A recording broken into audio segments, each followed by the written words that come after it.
Huli pero di kulong magka-call Jaime Piang. Flex na flex ang kaswitan.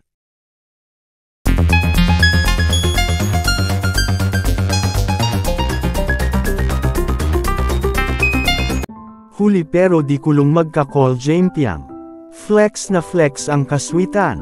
Na nangyayar sa pamamagitan ng tambalang Jaime Piang.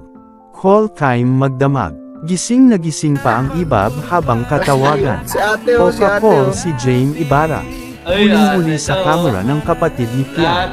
Dahil nagre-request si Piang sa kanyang kapatid ng pagkain. Kahit na madaling araw at nahulikam ang ibab. Na may kakol hanggang magdamag. Walang duda dahil si Jaime Ibarra ito. Ang tawagan pa nga ng dalawa ay Bal. Ang pinagbaliktas ng love. Hindi na ata magkaibigan ang turingan ng dalawang ito, higit pa siguro dahil sa live ni Piang ay ikinwento nitong kinikilig siya kay Jaime.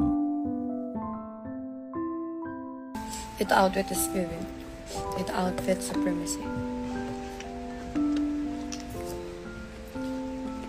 Nakubak lang na. Ako lang wala pa akong kain. Ano?